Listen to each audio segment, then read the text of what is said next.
ধন্যার যখন দশা চলে এবং ধন্যার যখন অন্তর্দশা চলে, দুটোই যখন একসাথে চলছে, তখন ভূমি লাভ হতে দেখা যায়, ধনলাভ হতে দেখা যায়।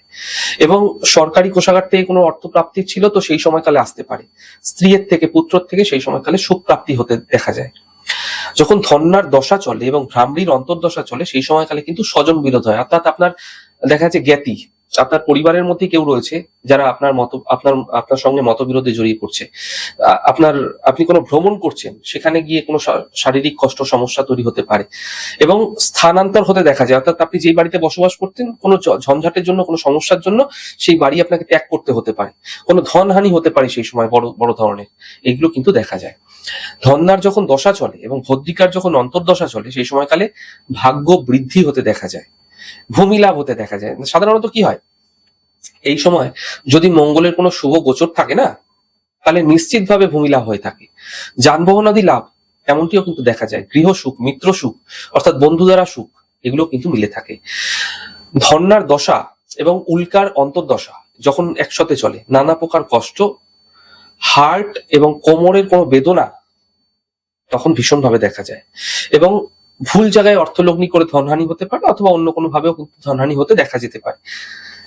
ধন্যার যখন দশা চলে এবং সিদ্ধার অন্তর্দশা চলে তখন পুত্র সুখ পেতে দেখা যায়, পুত্রের দ্বারা কোনো প্রাপ্তি, পুত্রের দ্বারা কোনো সুখ, এবং সেই সময়কালে নানা বন্ধুর সমাগমও কিন্তু দেখা যায়।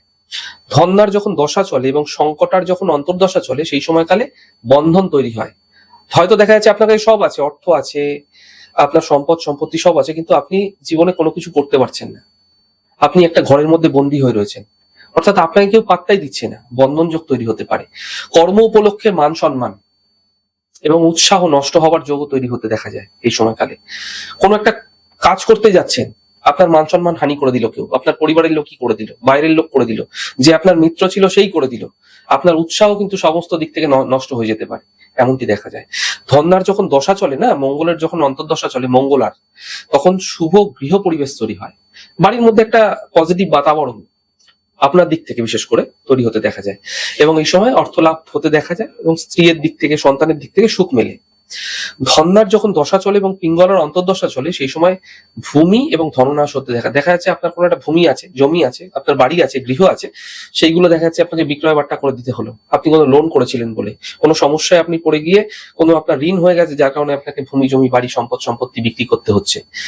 উৎসাহ কিন্তু কমে যায় সময়কালে, যে কোনো কাজে উৎসাহ, মানে কোনো কাজে উৎসাহ থাকে না, একদম নিরুৎসাহ হয়ে যায় এবং অসুস্থতা পিছু ছাড়ে না, অসুস্থতা কিন্তু লেগেই থাকে, যার কারণে কিন্তু এই ধন্যার দশা, পিঙ্গলার অন্তর্দশা অত্যন্ত অশুভ বলে মনে করা হয়ে থাকে।